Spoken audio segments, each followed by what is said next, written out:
Thank you very much, and thank you for the opportunity. As you can see from our opening slide, all about moving, and young children have very much inspired our start. So next slide, please. Thank you. So we're going to focus today on the principle of injury prevention, which is developing athleticism. So we've defined it on the slide there for us. From a coaching perspective, Kev and I worked in strength and conditioning for a number of years, both in adults and in young children. So we see the benefits of developing athleticism from a very young age all the way through to adulthood, and we believe it's a central principle in prevention of injury. So next slide, please. So I started off looking at injury prevention and look at the mechanisms that would cause an injury. So on the left-hand slide, we have a multiplier bar, which looks at we have a series of risk factors that predispose a person to injury. We have some external risk factors, which would be as a consequence of the coaching activities that they would be exposed to. And then something within that activity would be an inciting event, and that would trigger an injury. Well, that left-hand model is an acute model, something that happens in a single isolated session. And we don't often participate in one-off sessions. It's a curriculum, a program of study at a PE class, or ongoing football or training, or whatever sport they're participating in. So on the right-hand side, we have this recursive model where the consequence or the impact of a single session is fed back into a loop, and that modifies those risk factors. That might increase or decrease the risk of injury depending on the activity that is about to follow. I think that's a really key theme that we're going to address on today, is not looking at injury as something that happens in a single session. It's a product of this recursive loop. So next slide, please. And again, from my experience and Kev's experience, we don't see very many traumatic acute injuries. They're typically injuries in young people and children of things that are built up over a period of time.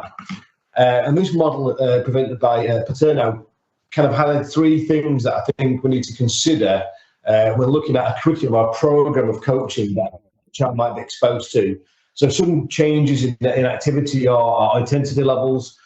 Are we prescribing activity where we're asking them to participate above their skill level? I think that was a point quite aptly raised in the last presentation, where if people are participating in higher skilled groups, they may be disengaged, and in our case, become injured. And then are they exposed to participation at a level which is exceptionally high, and again, beyond their physical or skill capacity?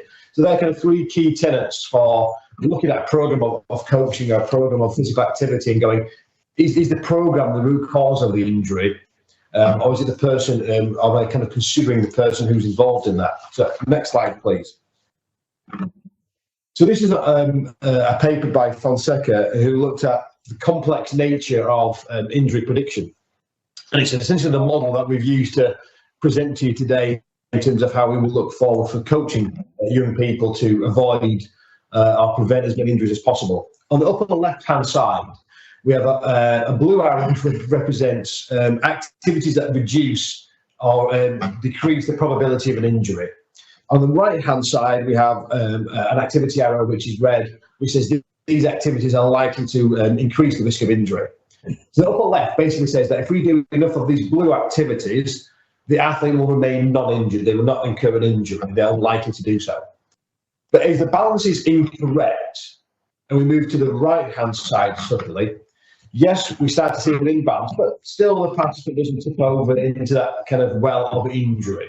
But if that balance continues to be part of the program, the well on the right-hand side, those risk behaviours dominate. And actually the athlete tips over into increased risk of injury, and then become more and more likely to receive injury. So even though we have risk-averse behaviours, if they're out of balance with the risk-creating behaviours, we're still likely to get injured. So next slide, please.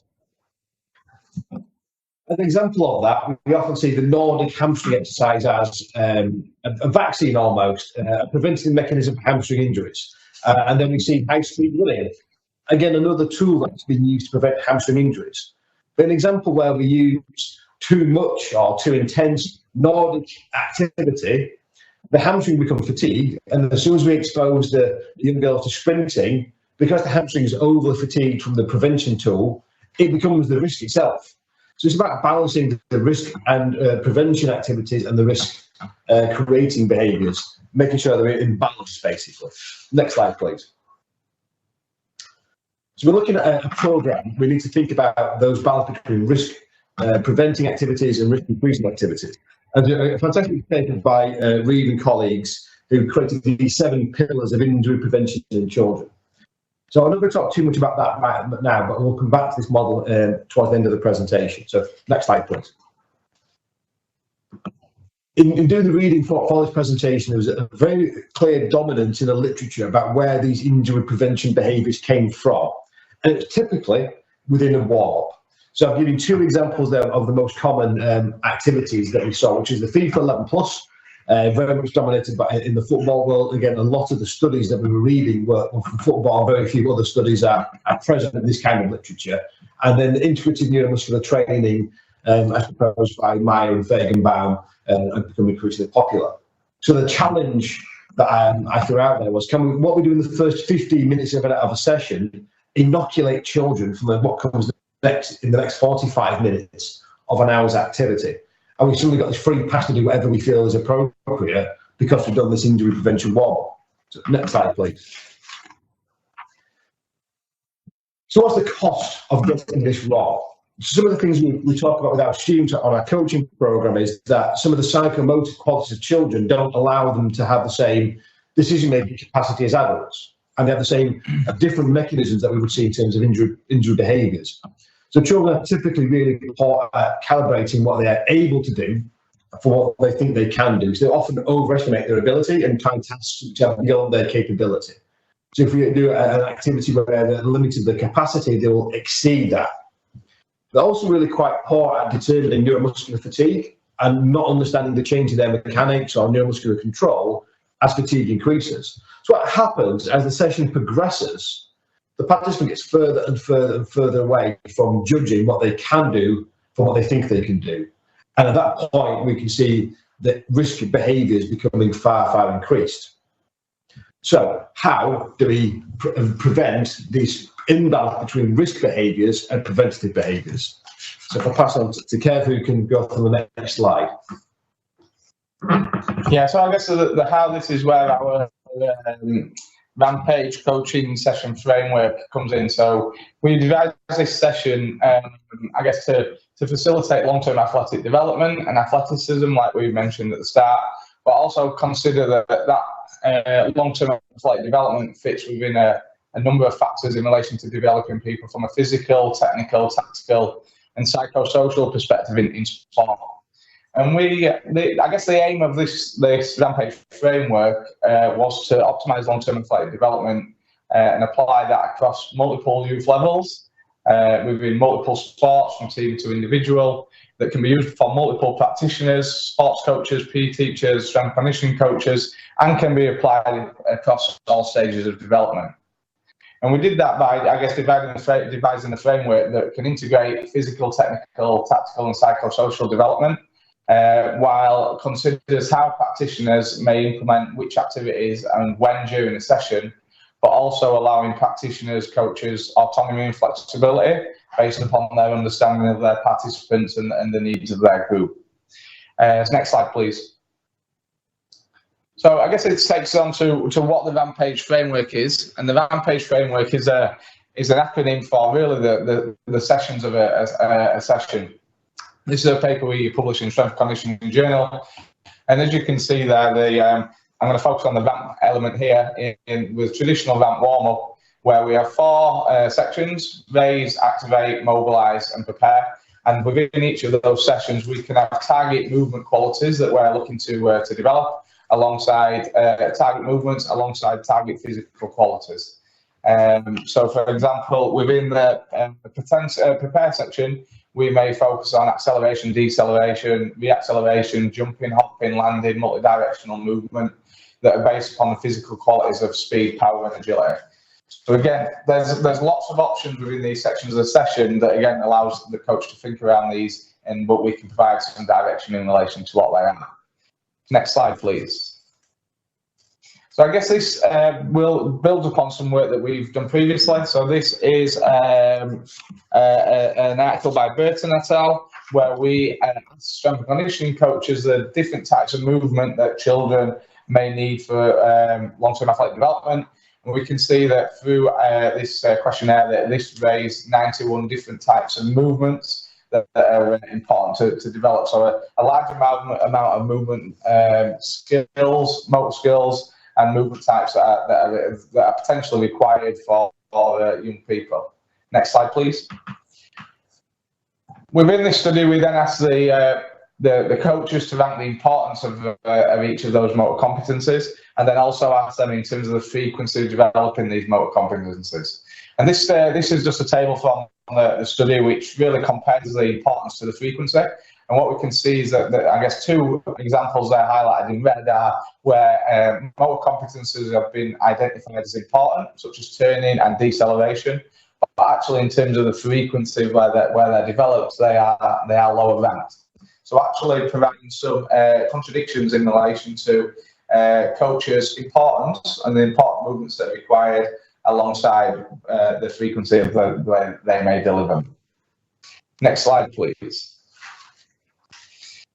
So alongside the ramp warm up, we also acknowledge that there's also other elements of a coaching session that needs to be delivered, and that is where the age comes in.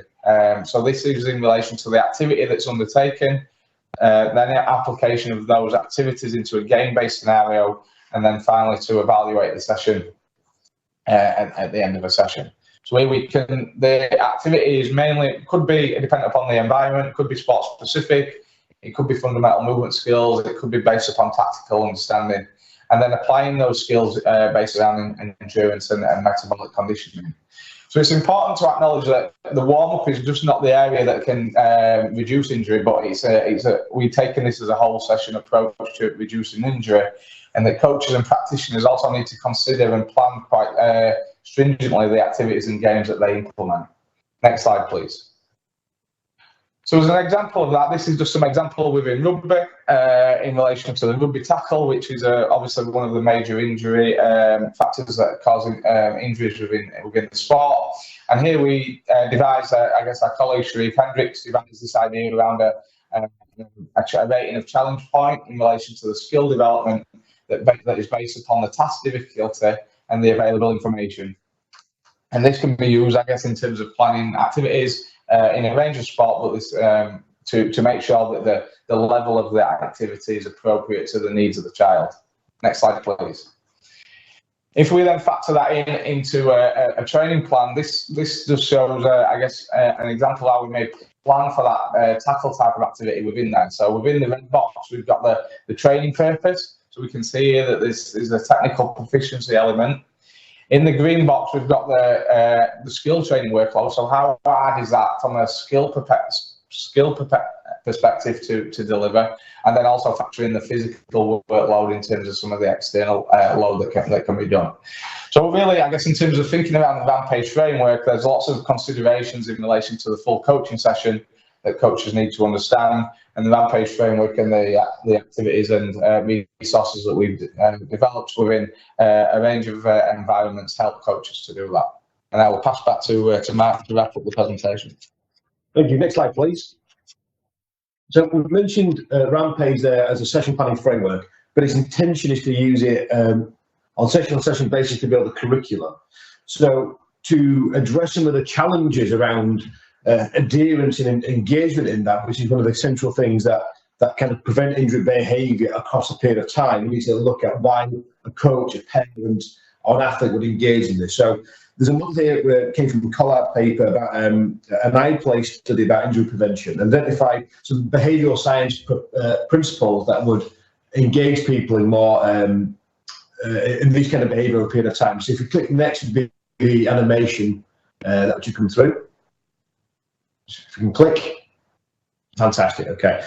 So there's an attitude towards the behaviour, the social influence attached to that behaviour, the self-efficacy about the ability to perform that behaviour, and then finally the motor fitness. So look at the strategy that Kevin and I proposed. We're looking at injury prevention as a way of developing athleticism. It's not a direct and overt strategy to reduce injury. By increasing athleticism, they should feel, the children and the parents and the coaches should feel they're improving in their chosen sport or multi-skills activity. It's a group-based session where we consider the needs of individual children within that session. So there should be, everybody should feel that there's an activity for them they can all engage in together collectively. We've talked about a progressive curricula where there's a challenge point for each child, which is appropriate to them. So no point in the planning framework should a child feel that they're not able to perform the activity the coach has planned for them. And as I said right at the outset of the presentation, we're increasing athleticism, so therefore their motor fitness should also increase with that. So hopefully, looking at the framework as a curriculum planning tool, you can see how we would derive engagement and adherence in a longer term project. Next slide, please. And referring back to the model that we introduced earlier, the 7 pillars of injury prevention, looking at optimizing dose response, using effective training methods, the ability to start early childhood, and addressing some adherence issues, we've looked at as many of the different components of the pillars as a program of study can do. Obviously, individual sessions and individual coaches can think about monitoring rapid growth and risk stratification based on their chosen sport. But the framework that can be adapted by all coaches would allow you to meet many of those 7 pillars of injury prevention. Next slide, please. And that is a whistle-stop tour of our kind of concept of injury prevention. And if anybody would like to contact us, our details are on the slides as well. Thank you very much for your time and attention and the privilege of presenting today.